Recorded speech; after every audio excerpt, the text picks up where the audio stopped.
Everybody, thanks for joining. Melissa Darling from Roatan Developments comes on today and talks about her experience as an investor and raising private capital to do some construction projects and new development in the country of Honduras down in the Caribbean. Really unique view on investing, and I hope you get something from her interest here. Thank you for joining. This past January, I went down there just to rebuild my entire team and find people that are like energy, like-minded, and also like very responsive. And so that was like a huge thing when I was vetting people out, is to make sure that I build a team that I trust and that I know is going to have my backing when shit hits the fan, should anything ever happen. Welcome to the REI Partners Meetup. We're your hosts, Matt Morrow and Richard Clark. This is a place where knowledge is shared, friends collaborate, as we help each other to succeed in both our real estate and personal goals. We are a group of like-minded individuals from across the country who are here to help and support each other. Investors, realtors, entrepreneurs, and many others contribute to providing diverse and practical content for our events, especially our mentors who enjoy helping new and experienced investors in their journeys. Thanks for joining. We hope you enjoy the show and encourage you to bring others who may find value as we invest in our collective future.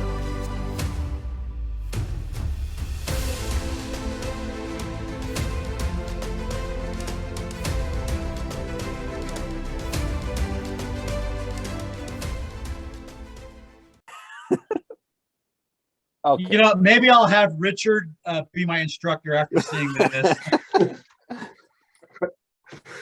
Dangerous. Good morning, everyone. Welcome to REI Partners, where Richard Clark, myself, and Matt Morrow have hosted this call for a number of months now to all targeted real estate investors, wherever they may be in their lives. So Matt and I have worked together both personally and professionally on a number of fronts. Matt's a pilot, commercial pilot, and I likewise am a pilot as well on the private side, but we share a common love for real estate, and we've been in the business for about 4 to 5 years, say 10 years combined, and we've had nothing but success during our venture. Now, you can call it beginner's luck, but I kind of call it beginner's knowledge, because it all begins with that knowledge base, right? Learning what we need to learn and then applying what we learned and best practices. So that said, I just got back, I just mentioned, from Phoenix, Arizona, where I attended a John Burley training course. I would encourage anyone to that would be interested in that particular model to take a look at it. It is involving private equities and learning how to utilize monies from private investors to build managed portfolios. Very valuable, very insightful course that I took, and I'm looking forward to being successful with it. And bringing that to bear, that's one of the things that we're going to be talking about today is return on investment. That's my terminology toolbox item for today. Matt, I can do that this earlier or later. It depends on how you want to do it. I think we'll maybe let Melissa go first because time differences, and then I can do the terminology toolbox afterwards, or we do it before. It's only going to take me 5 minutes to do. So yeah, that's fine. Melissa, are you going to be on until the end? Yeah. I have. Okay. Okay. All right. So that's who I am. Let's go do the round table, and we'll save Melissa for last, so she can get to know everyone that's on the call. So Matt, you want to go ahead and Sure. I always forget to introduce myself. I'm usually the one prompting. So my name's Matt. We started this meetup about two and a half years ago. A bunch of guys just getting together talking about real estate, and it's turned into a pretty awesome thing. Besides other passions, obviously real estate has become a really big part of our life. And between my wife and I, we've been able to make some pretty significant strides over the last few years. And we're very much looking forward to seeing what the future holds with real estate. As we speak, I have several deals under contract, a few in the works, and potentially some really big changes coming up. So we're really excited. I'm just very thankful for the relationship that everybody here has. I know everyone on this call I've either personally met or met through other meetups and other forums, and it's an invaluable resource we have. So hopefully one day this group is going to be able to do pretty awesome things wherever everybody is. So looking forward to it.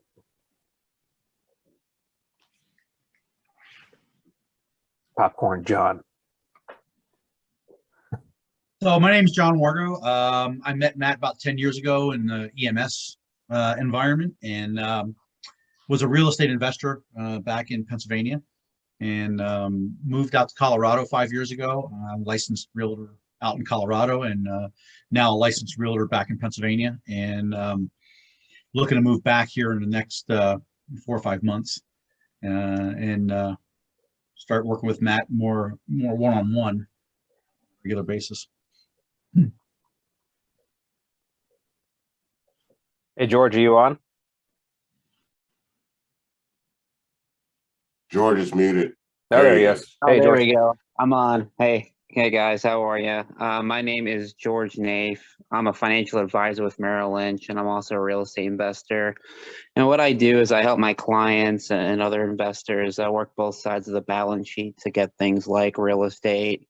They can also do, Erica Dugan's our custom lender, where we can do like, aircrafts, yachts, and lending of that nature as well. So, and we can even do custom real estate based off of your balance sheet. So that's a little bit about what I do, why I'm here. And I'm also looking to grow my portfolio in the next couple of years. My goal is about 20 units. I have a house hack right now. So happy to be on and happy to keep learning. Thank you. Thanks, George. Great, thanks, George. Yeah, we'll probably have people join during the course of the session today. It is Good Friday, so happy Good Friday to everyone. And if we have any others join on now, George, you mentioned that you were a financial advisor.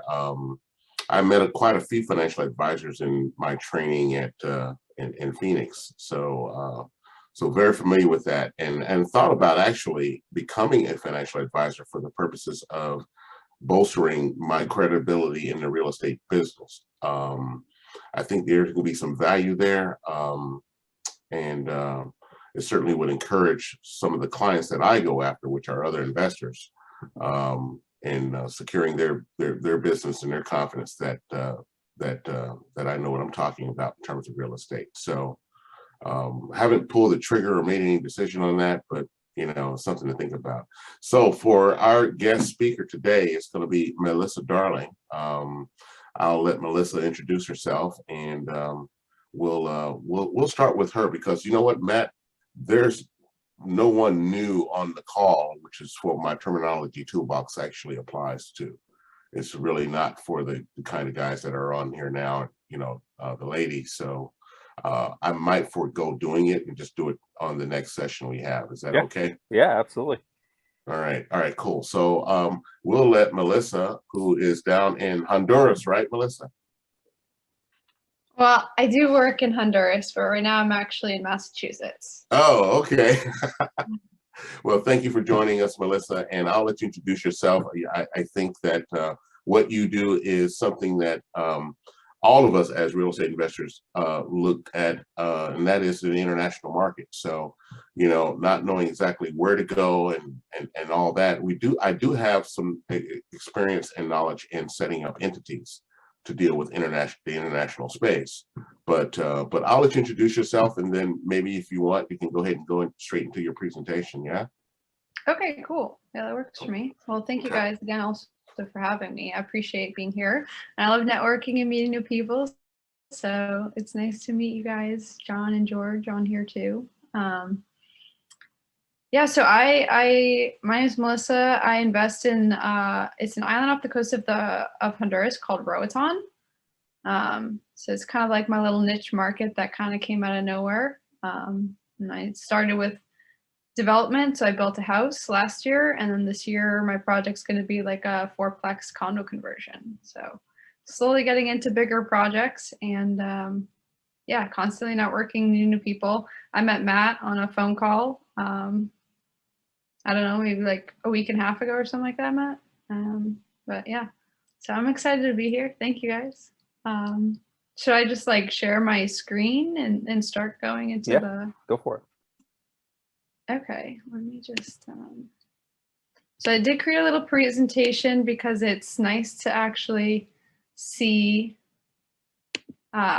visuals to get an idea. So this is actually one of my favorite pictures that I have of the island to date, because there's a lot of things. You see the ocean, the mountains of the island, and like basically this is the east side looking west. So yeah, I'm into like sound baths, yoga, meditation, all that stuff. And so I find I can get that on the island, which is nice. So I'll just like go through, the presentation basically is just to show you where the island is located with regards to the Caribbean, like some things about what I like about the island. And then, I'll dive into a little bit about my projects and like what I did last year and what this year is looking like. So, and also my story of like how I got to the island too. So this is like where Roatan is. It's an island off the coast of Honduras. So it is Honduran territory and it's just off the northern coast. In relation to other Caribbean islands, like this is the Caribbean island belt that you think of. And so Roatan's just like its own little, island kind of outside of everything else. But with that said, it's also outside of the hurricane belt, which is really nice for specifically what I do. I don't want to be developing, a house and then have a hurricane come and tear it all down. So, although I will say the island does have pretty good insurance, which is good. But yeah, so that's definitely one of the benefits. And then also I do like that it's mountainous. So I don't know, I've heard a lot of the Caribbean islands are like pancake islands, like flat. And so, yeah, I love the beauty of the mountains, and I've traveled a lot to Central and South America. And so that's like one of the things I love is like the jungle mountainous vibe. And so the island has that for me, which is nice. Hey, Melissa. Yeah. In relation, I noticed that it is very close in proximity to Belize, which formerly at one time, and I don't know if it still is, was a haven for investors that wanted to either park money or do some investing into, because it was a UK territory or a British protected territory, Belize that is. So why did you pick, or how did you end up with, or did you not pick someplace like Belize, which is right next to it? No, yeah, actually, like I'll get to it, but like the reason that we ended up going down to Roatan is my cousin just lived and worked on the island. We kind of fell into it, our family. We were going there for family vacations and stuff, and it just worked out. Okay, so there was no particular market or legal or strategic reason. No, yeah, okay. It just all happened. Oh, nice. Okay. Yeah, I let the universe lead me, Hey, that's great. Yeah, no problem. I understand it. Yeah. Yeah, no, but I don't know too much about Belize. I definitely think that as I further down this career path, I will be looking into different islands. Specifically, I know that if you live in Puerto Rico for, your primary residence, a certain number of months out of the year, you get significantly reduced taxes. And it's also US soil. So that's something I'm probably going to look into. I've met a lot of people that do developments in Puerto Rico since I've been like raising capital for this project. So, yeah, that's something to consider. I'm probably going to check out Costa Rica, probably Belize. So those are projects to come. But yeah, I'll just, this is a picture of Roatan, like showing you just how far off the coast it is. It's 28 miles long by 3 miles wide. So you get a little bit of insight into the scope of how big the island is. Utila is an island to the left of Roatan, and that's more of like a backpacker community. you can stay on this island for like $70 a night. You know, there's more parties. This one I think is a pancake island. I haven't actually been here, so it's more flat, I think, but there's farms and things like that. Roatan, you can stay for like $200 a night, and then Guanaja is like more undeveloped. You get like nicer, larger houses that you can stay at for like $400 a night. So this it's interesting. I haven't been to Guanaja yet, but hopefully this trip. And then also Cayos Cachino is like right here. And these are like two small little like islands, some really good scuba diving near there. But like the main reason people go to the island is for scuba diving. You know, so there's like this like super big fault line that the scuba divers love, and they just kind of like scuba up and down that coast. And so basically the people that right now know of the island are like the scuba diving population who like come and live on the island for like 3 months out of the year, and they'll work remotely and stuff like that. And then you have like expat retirees, so people from the US and Canada that have moved down to the island. Like essentially the only people that know about it are the people that have actually looked into all of the Caribbean islands specifically for where they want to settle down and live at. It's not yet well known for a vacation destination, although cruise ships do go there. But you know, the recent developments on the island, like the roads were just done as of last year. And so anyone who basically went to the island in the last like 10 years probably doesn't have too many exciting stories to say about it, because you know, they took a bus from this area of the island, like somewhere in here, and they went to this area here, and they haven't seen too much else of the island because it just wasn't feasible to drive across the island. It would take way too long, and you're only on the island for a short amount of time. So it'll be interesting to see what happens now that the roads are all developed, and you know, development is increasing on the island. So I see it as a really good niche market to be in. And there's like a bunch of other things I love about it. Latino culture, you know, I speak Spanish, love all that stuff. So, but the benefits, like I put this slide just to give you a little bit of insight. There's like a bunch of resorts on the island that already exist. This is the airport, and a lot of like the main area of the island is over here in West End, West Bay. Like the west side of the island, the east side is more undeveloped. And you can take flights directly from the US. So Miami and Houston are big ones. Atlanta just recently came into existence, and hopefully eventually Boston, where I'm from, will have a direct flight eventually. But yeah, so there's definitely a lot going on. This is a view of like the sunset, just to give you a little teaser of what I get to see when I'm down there. So this is actually taken from one of the neighbors in the community that I'm about to purchase in. These are photos just for your reference, like a little foggy, but you get the picture, like mountainous. This is the north side of the island. You get a coral reef. This is what it looks like from the island looking out. The north side's like more calm. You know, there's not as much wind. And then you have the turquoise waters, which is really nice. The south side is like deeper waters. It's where like a lot of people go scuba diving. And then it's more kind of like rough waters because it's more wind coming off the coast. But you do have beautiful views of the mainland on a clear day, which is really nice. And this is like the story part, Richard. So this is where it all began. I don't know if that you guys can see the screen, but Beautiful so family. this is my Nice. cousin. Yeah, she's the reason we're all down there. So there was a family friend who basically saw investment potential in the island back in like 2007. So he bought like this big piece of land with beachfront property, and he built an Airbnb on it. And so he hired my cousin to go live and work on the island and manage his Airbnb. So during her time down there, she met Charlie, who is from the island. He's like one of the main islander families. And so he was very well connected on the island and kind of gave us more of a quote unquote inn on the island and making it like more, you know, we were just more comfortable. You know, people think of Honduras and you're kind of like a little iffy. But if you look at the history actually of the island, it's actually super interesting. The main islanders that were living there were two groups. There were white islanders and black islanders. and they all spoke English. There were no roads, so they kind of just hung out in their individual areas on the island.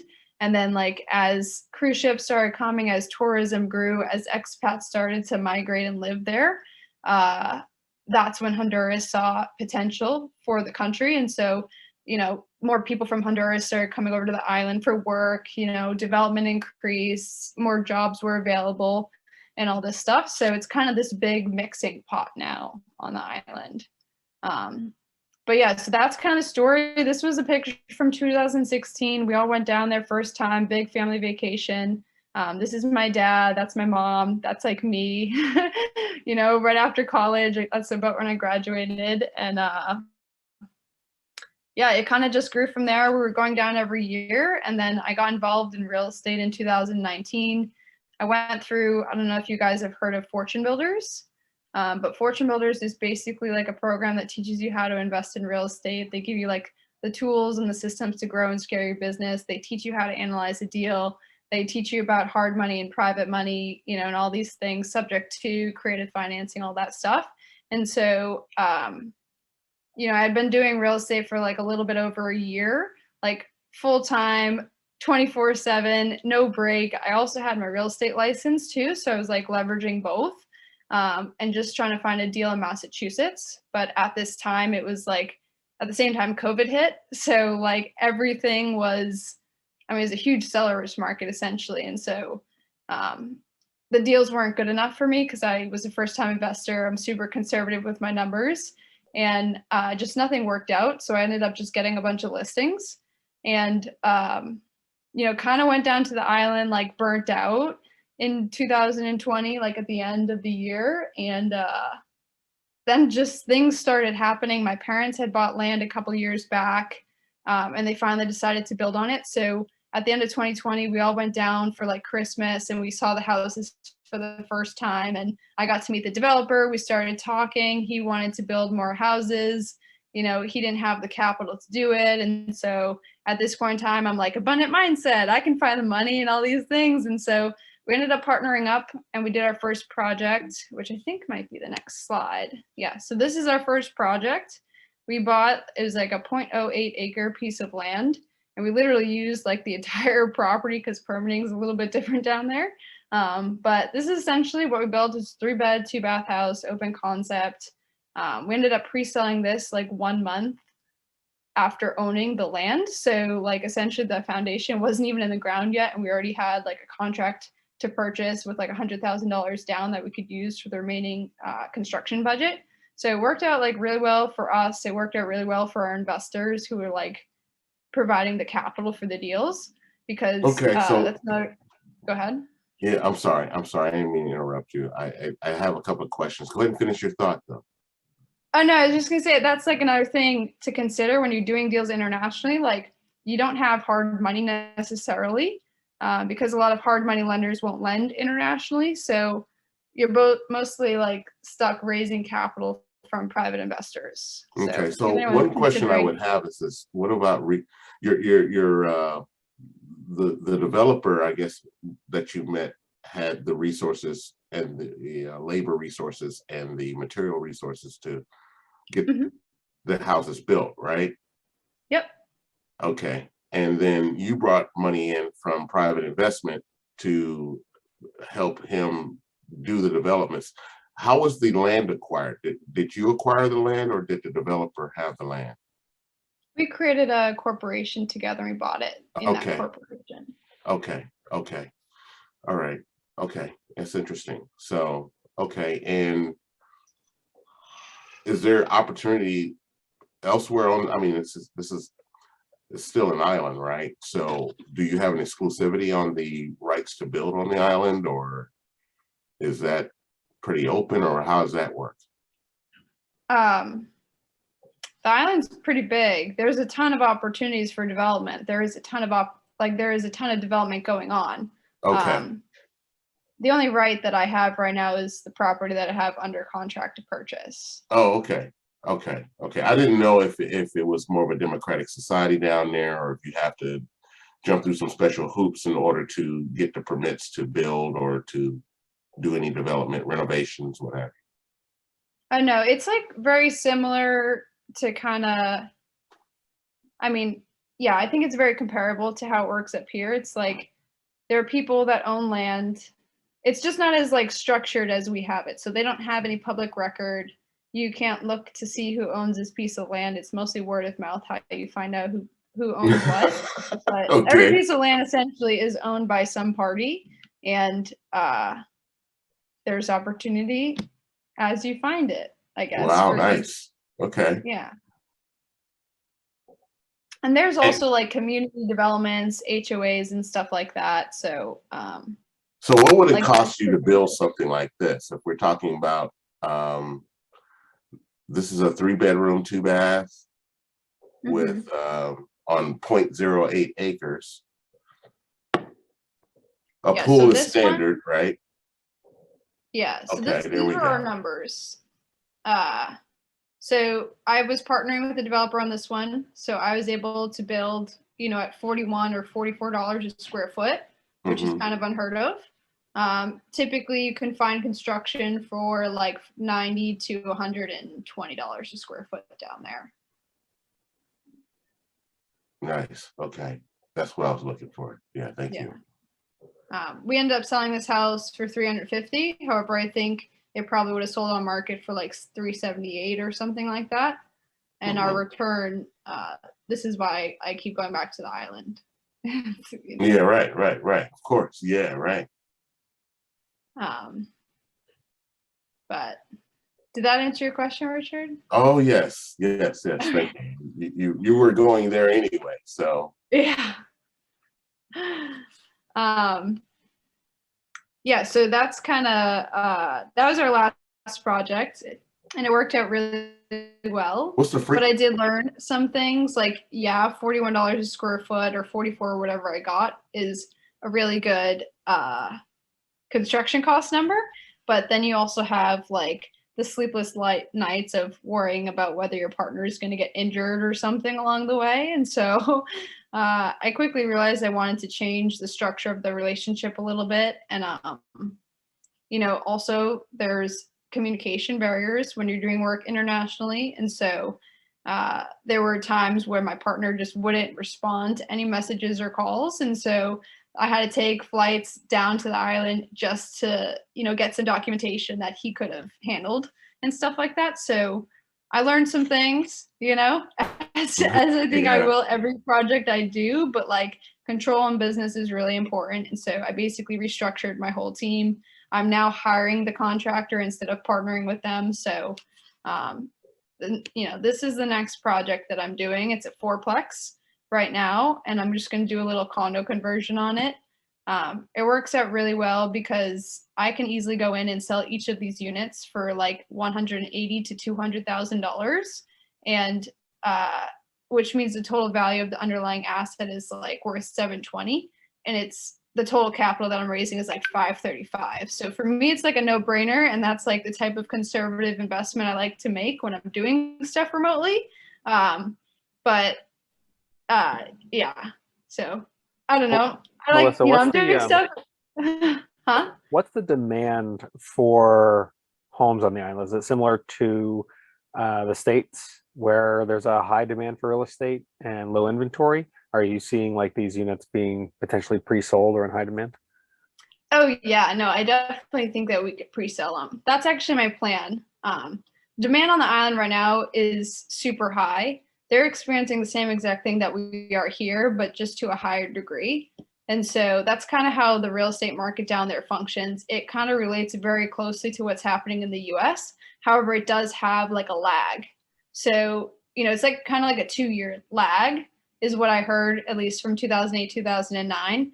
And it really seems to be comparing well to that now, where, we were in a super hot seller's market, like July of 20, whenever the first year COVID hit, July 2020. And so now it's like 2 years later. So that, it's still following that cycle. Mm-hmm. They're experiencing the super highs that we experienced 2 years ago here when COVID first hit. Hey, Melissa, quick question. What percentage of the buyers are native versus foreign? I don't know the exact percentages, but my target market is expats. US, Okay. like Honduran citizens probably will not be purchasing these properties. Right, It's right, going to right. be Canadians or Americans. Okay, that's what I expected. Okay, thank you. Yeah.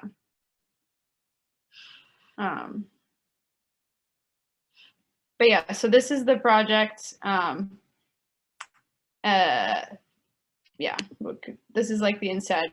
This is what the inside looks like. So the builder, the seller, he built this in 2020 as like a rental property, and he planned to like build up on there to like live eventually. Sorry, that's my boyfriend. And he actually ended up meeting a woman who wants to live on the east side of the island. So he's selling the property so that they can go off and build a different property. But he built it for rentals. And what we want to turn it into is something like this. So I have budgeted $40,000 for each unit. So I'm waiting to hear back from the contractor right now for like a quote to see what it's all going to cost. Ideally, this is what it will look like, but we'll see. He kind of gave us like a general quote already that's kind of close to our budget. So I definitely think that we can like work with it. Are you GCing this you're directly, or do you hire a GC for it? Yeah, I'm hiring like a contractor that That you can he's trust. he's going to manage the Yeah. whole thing. Okay. But I'm going to be living there on site for like 2 months just to make sure that it's going smoothly. And what we plan to do is just renovate one unit and then pre-sell the other units with this one as your marketing showpiece. Mm-hmm. Yeah, I think that could go really well. And then you get every property under contract when it's a hot seller's market, and you don't have to worry about timeline, because then you have contracts. You have people that put like $100,000 down on these properties that you can use that for construction and stuff like that. So makes it much less risky for yourself and your investors and things like that. So that's a plan, but who knows what's going to happen, you know? Mm-hmm. But yeah, so these are just the general numbers that I kind of went through.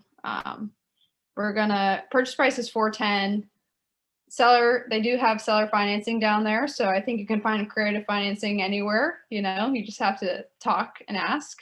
So he's giving me 50%, which is really nice. I'm putting 40,000 into each of the units, and you know they'll sell at about like 275, like is what we'll list it at, and probably realistically sell for about 260. So, yeah, that's about the numbers. And this is like my analysis. I do like a full analysis on every project, and so it's not the 78% that we saw in the last one, but actually the last deal, I think it works out to be pretty comparable. You know, the last deal I was projecting a 60% return on investment. It turned into 78. And, you know, I was splitting with a partner. So divided in half, it's like the same thing. So I think it'll be a good opportunity in the end. And this is like what I offer. Basically, I told you I have to raise all the capital. And so I like to get a little creative with it. So I offer like a baseline return to my investors. And then I also offer some profit sharing so that, you know, if the project does better than expected, obviously my investors get to reap the rewards of that as well. And if the project does less, then they're still there, have their guaranteed like rate of return. So that's all I got, guys. Melissa, quick question for you, and I apologize if you went over this. I had a UPS shipment just delivered. I had to step away for a second. Have you, with regards to both labor and supplies, have you seen any delays as we've seen up here with construction? Yeah, I mean, it's definitely the same struggles that we have up here. I don't think it's to the same extent. I don't specifically know because the first project I did, my partner was managing it all. And, you know, he basically worked in the lines of like, he gave me a quote and he stuck to that quote. And, you know, that was another like barrier of communication where there's like a cultural difference where he was usually in the line of like, he works with directly to the client. He had not done too many projects where he was the investor. And so, you know, I didn't realize he wasn't being totally transparent with regards to pricing. So I think he did take a little bit of he ate some of the cost a little bit there.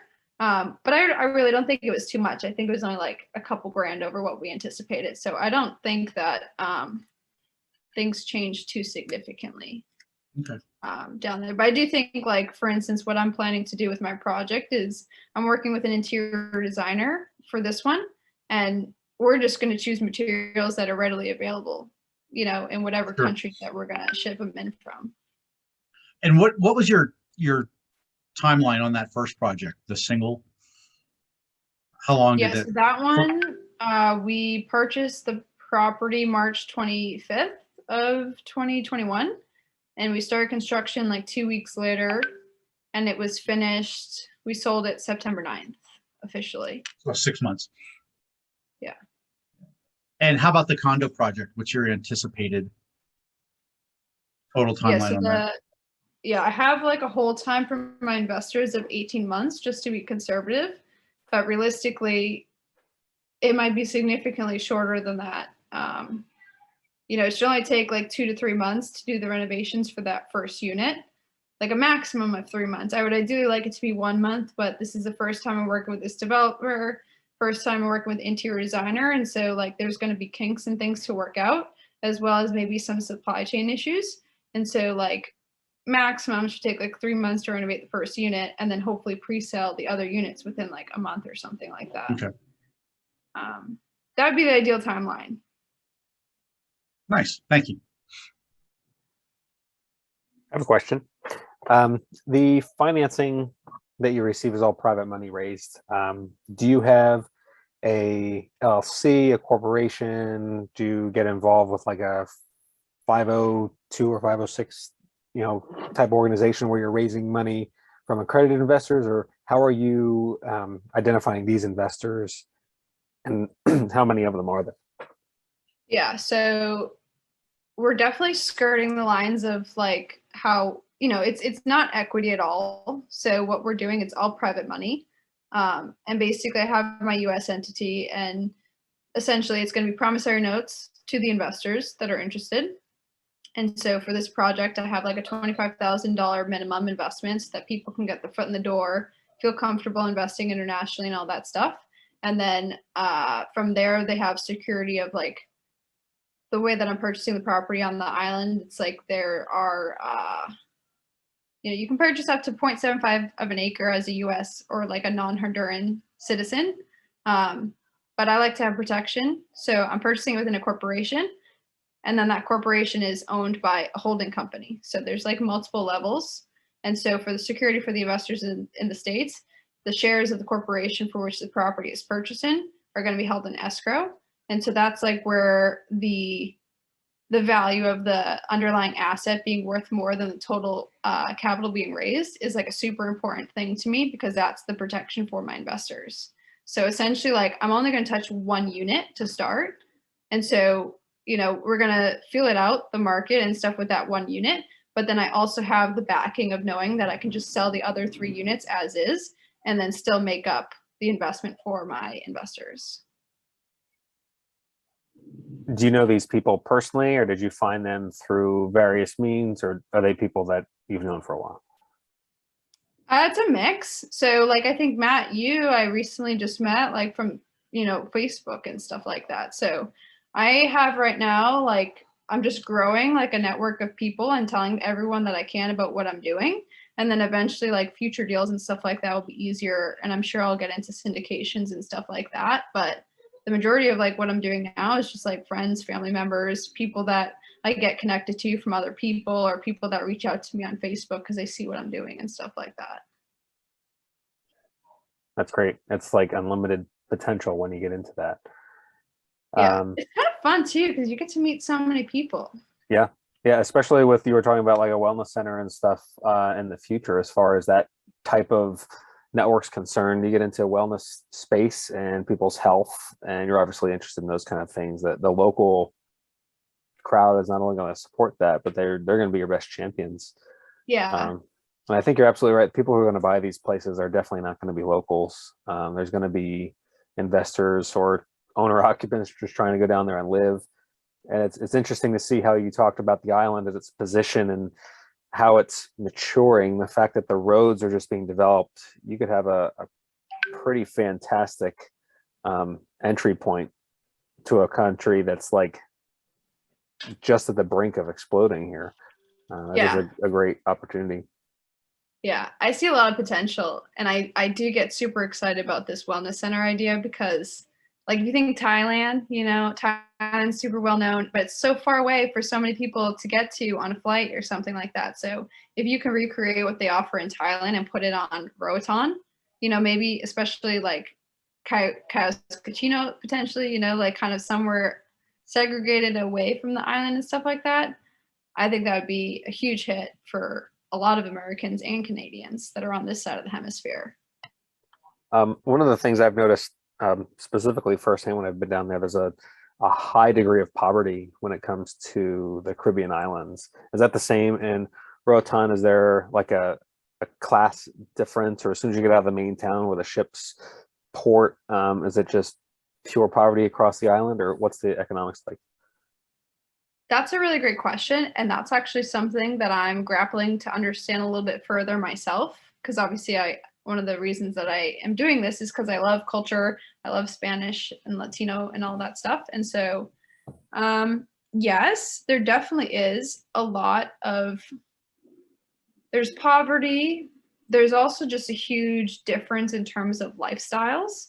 So you do definitely see like gentrification happening on the island where, like, you know, a pizza shop opens up and that's not a food native to this culture at all. They mostly eat rice and beans and, you know, maybe some meat of some sort or something like that, and like plantains and things like that.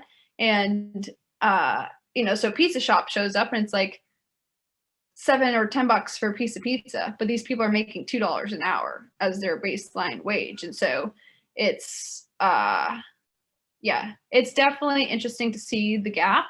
But then, of course, like, you know, at first I was like, I wasn't happy about it inside because I saw this and I was like, oh, I'm contributing to this gentrification and stuff like that.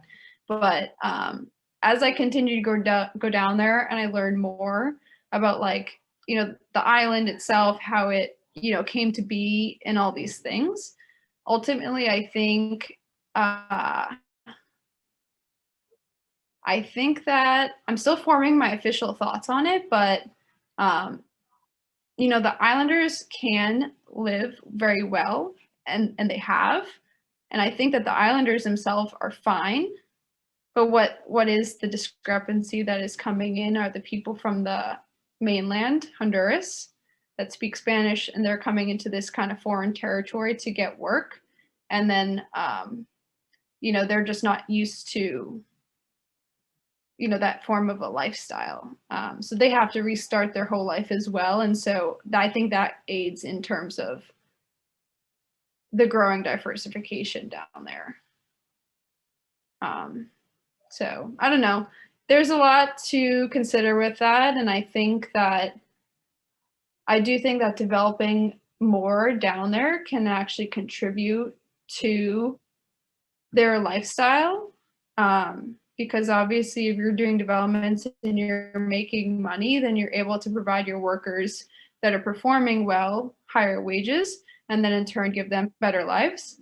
And then there are other things that I would like to do with regards to like creating charities and stuff like that. So that's always kind of been a goal of mine, and I don't know what it might turn into. But that's just something that I need to learn more about the culture and be down there for more time, because if I were to do anything like that, I would want it to be contributing, you know, and not just like giving, because there's a difference in my mind with that. I have one last question. Obviously, finding deals on an island like this, where I'm sure that websites like Zillow and other hated real estate websites from our perspective can be challenging. I noticed on the 4-unit that you put up, there was a RE/MAX sign on the top. How do you find and source deals in a place like this, especially when you have the inside connection? Like, are your future deals going to be on market, or do you have the connection to find deals or land off market? Yeah, so that's a whole thing. They don't have Zillow, they don't have anything like that set up. So the only way you can pull comparables is through these brokerages. And it's very, it's set up very different than it is up here in the States. You know, these agents are getting 10% for their commissions, and then you're paying 5%. It's like 5 or 6% for your closing attorney. So my closing attorney is going to make like 26 grand, and my realtor is going to get like $100,000, you know, for this one purchase. And so it's set up very different. And that's like a huge thing that, you know, other investors on the island don't really like, and they want to set something up to be a little different. And so there's this guy on the island that's, you know, he's an entrepreneur, and he did a development down there. And he has a brewery. He's very entrepreneurial down there, and he's from Canada, married someone from the island and stuff like that. And so he's very invested in Roatan itself and its development and things like that. And he sees this whole gap with the real estate world to be like a challenge. And so he's doing a lot of things to kind of like get around that, like creating a website like Zillow. He's creating something like that right now.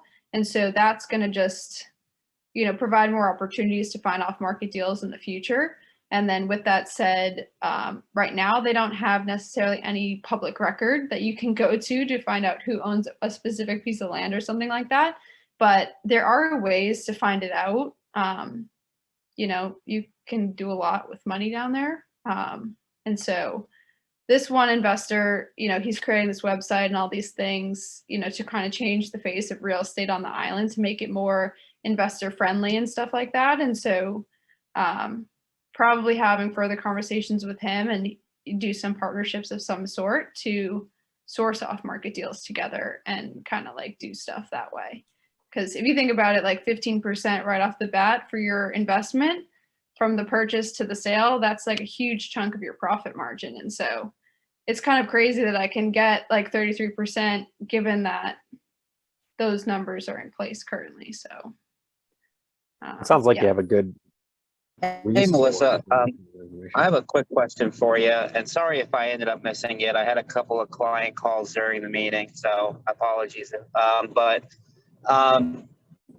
When it comes to, I guess, you know, the investment and what you're trying to do, what would you say the biggest risks of investing down there would be based off of your experience? And that comes with just, I guess, the experience of just going down there compared to like up here. Yeah, that's a good question. The biggest risks, I guess it depends on the specific project, right? So for this project specifically that I have coming up, I don't see too much risk just because the underlying asset is worth more than, you know, the total money that I'm borrowing. And, you know, just the nature of how it's set up, I'm buying in a corporation and I have a holding company. So it's like, if they ever did an audit to see who owns this piece of property, it's going to be a Honduran entity. And so, you know, for that stuff, I'm pretty confident that I'm protected. You know, the biggest risk I would say is like sales, you know, that's like always the point that's keeping you up at night when you're doing like fix and flip projects is, you know, you do have to have that end buyer. And so I think that the way that I'm doing it is set up that I'm very comfortable. You know, I know that you know, worst case scenario, I'll just sell off the 3 units as is. It's a super hot seller's market right now. And so if I were to close on the property in May, convert it to condos and pre-sell off all the units as is, then they will sell, because right now in this current state of time, it is a seller's market. So yeah, the biggest risk I would say is just the contractors and making sure that they're doing the work properly and managing them so that you don't get screwed over, you know, like, I don't know exactly how we're going to set up the contract, but I have the backing of fortune builders, and they teach you, you know, to make sure that your contract is very explicit. And, you know, I have a network of people up here that are going to help me form that as well, because this has been my first time hiring a contractor, whereas I was working with one last time. So that's my biggest concern, that I'm just going to make sure I have a lot of control on. You know, the work culture down there is not the same as it is up here. it's hard hiring contractors up here. Just think of how it is hiring like a contractor in a foreign country that speaks another language, that, comes from the mainland Honduras, who maybe came to the island to get more work, but yet doesn't have very good work ethic and all this stuff. So yeah, definitely the contracting is my biggest concern. Which Yeah, is why I definitely understand the contractor part. I feel like that's everybody up here, and then take all the things that you just said, and I totally get it. Yeah.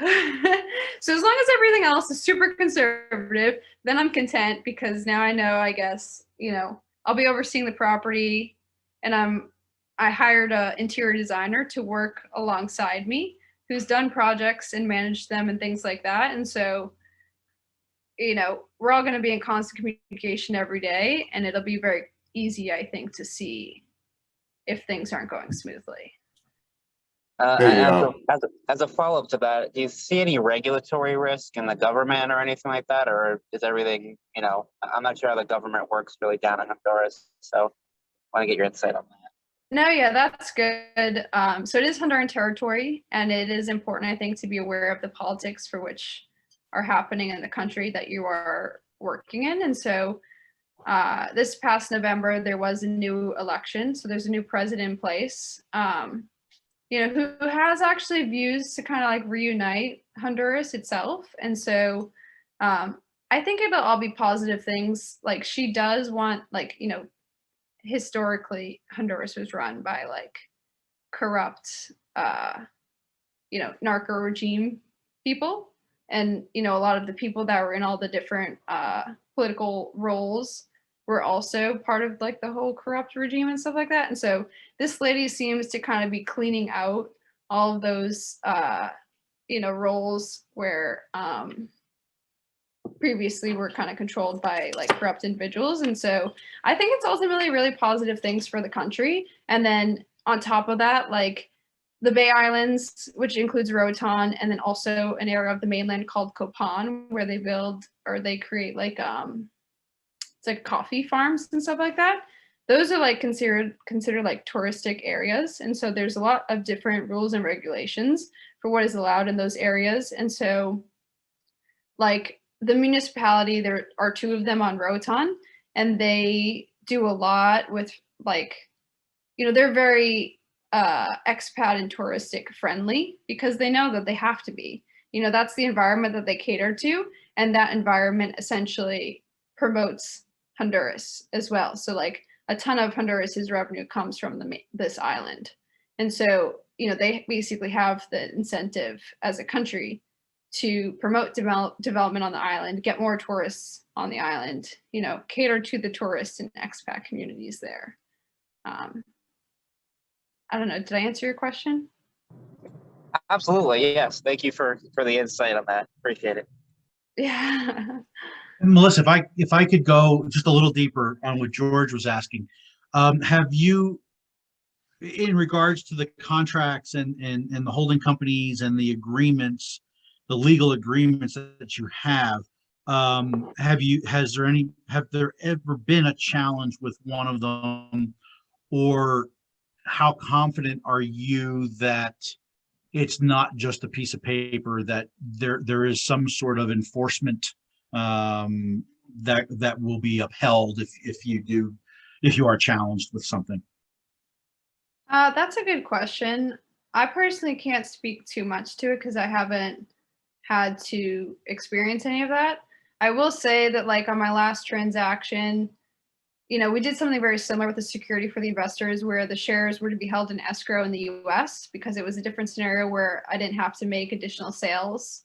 There's a little bit different structure for this one, because I'm going to need the shares, I think, in Honduras to be able to make the sales for each of the 4 condos. And so they'll be held in Honduras, but essentially the last time I had a different closing attorney, and she was supposed to mail the physical copy of the shares to the US to my investor's escrow account. And she didn't do that. And so that was like a whole thing where that was a physical trip that I had to take, where my partner wasn't communicating well with me. and neither was the attorney. And so that's why I just like this past January, I went down there just to rebuild my entire team and find people that are like energy, like-minded, and also like very responsive. Mhm. And so that was like a huge thing when I was vetting people out, is to make sure that I build a team that I trust and that I know is going to have my backing when shit hits the fan, should anything ever happen. Right. So like in terms of like the legalities of things, my attorney I think she's really good. She's very responsive. She teaches people how to become attorneys on the island. So she has that credibility that she has to like hold herself to. And yeah, I don't know if that answers your question, but Yeah. you know, if anything ever happens, you know, I have my word, I guess, to my investors, and that, you know, I think that in the least case scenario, that I would have control enough to be able to do what I need to do to make my investors whole. Okay, thank you. Hey, Melissa, this is Richard. Just one quick question. I was doing some side research on Roatan, and one of the things I looked at was the currency that they use. They use the Lempira, and yeah, they also use the US dollar. Right, I saw that they use the US dollar, but when I compared the exchange rate, I noticed the Lempira was significantly lower. So I'm thinking that could represent, in terms of your negotiating, some pretty good deals in terms of target acquisitions.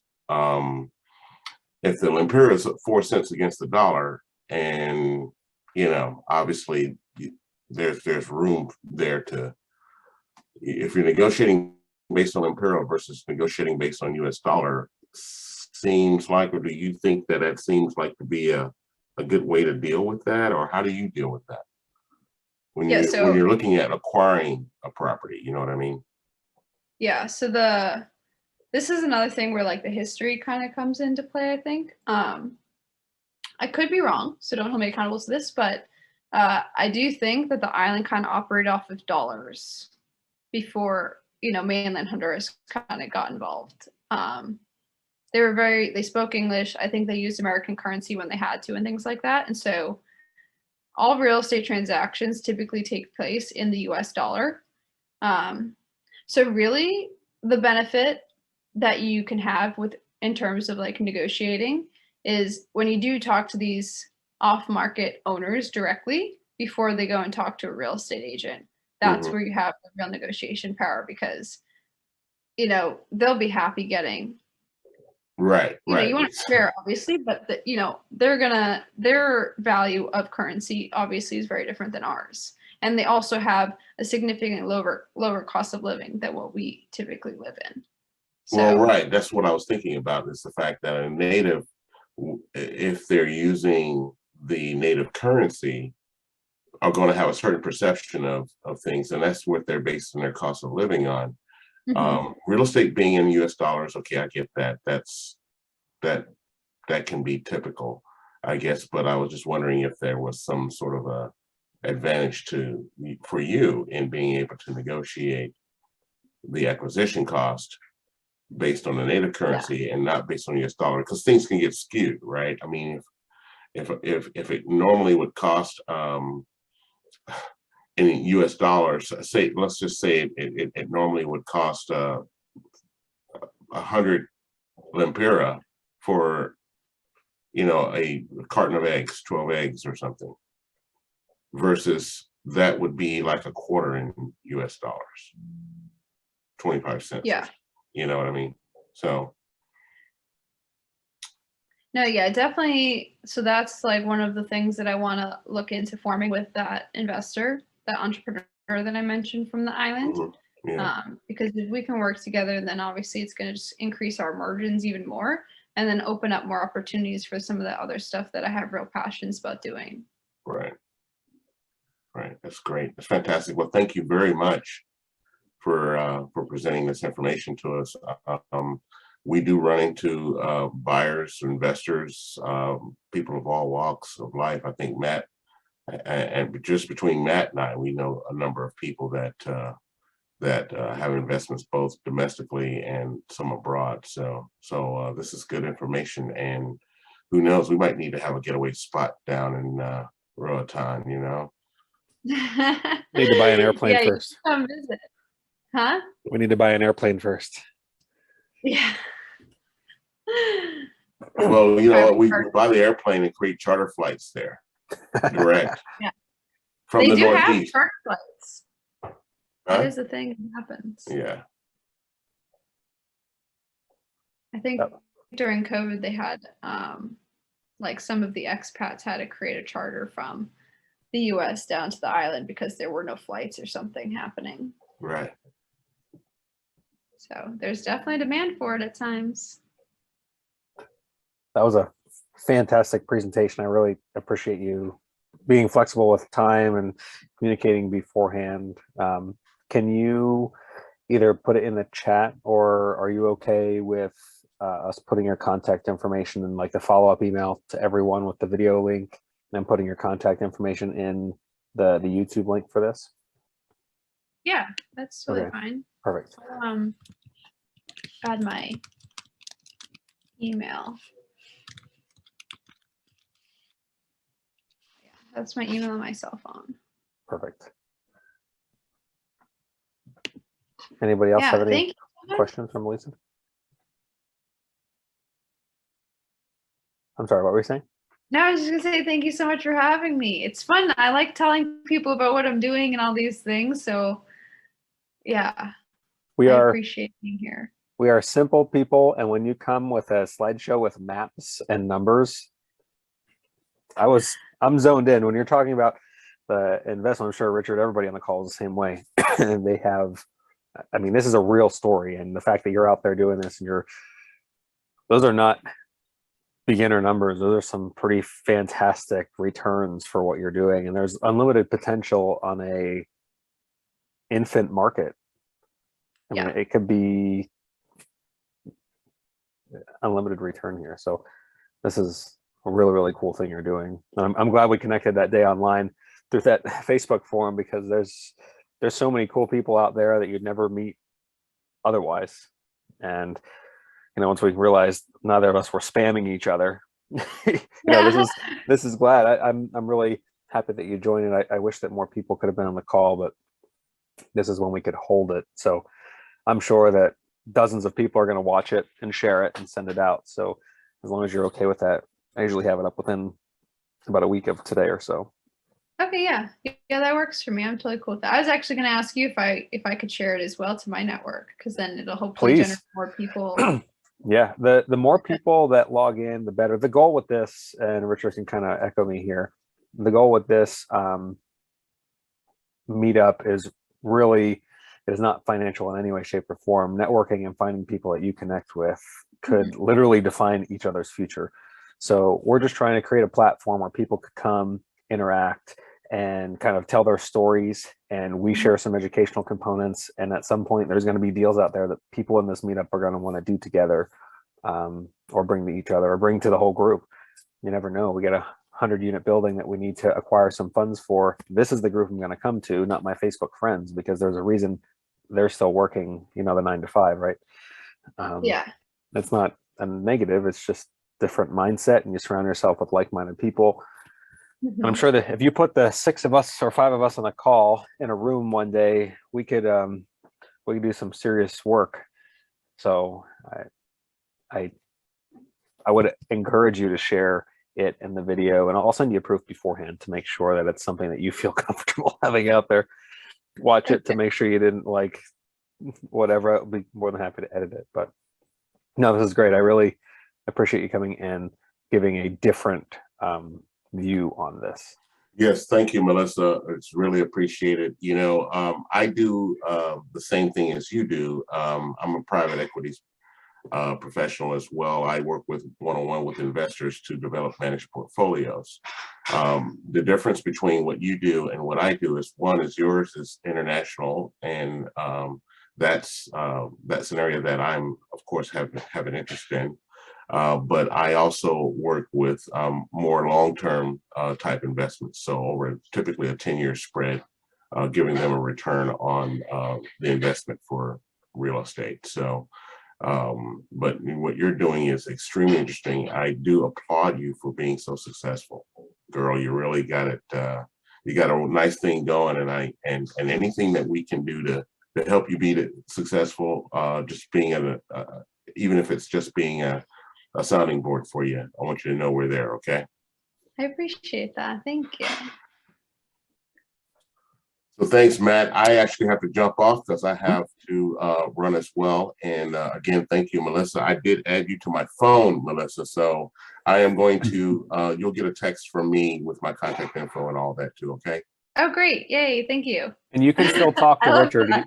Even though Richard moved out of Pennsylvania for Ohio, we still talk to him. So it's okay. Hey, look, that was not, hey, look, I knew this wasn't a destination. Don't start with me, okay? But I am going to take advantage of opportunity wherever I may be. And right now, Matt has the eastern part of PA. I have the western part of PA. I'm a licensed real estate agent as well, working out of Pittsburgh. So, but I live literally 1 mile across the border into Ohio, only because this is where we found a house that met our requirements. So it's a killer house hack. Don't let him be modest. He's doing a good job. Yeah, wait till you see the renos I did on this. Okay, the kitchen's almost done.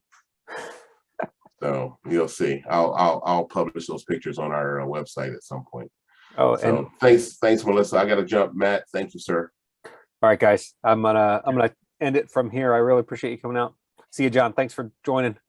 Sure. Take care. Later.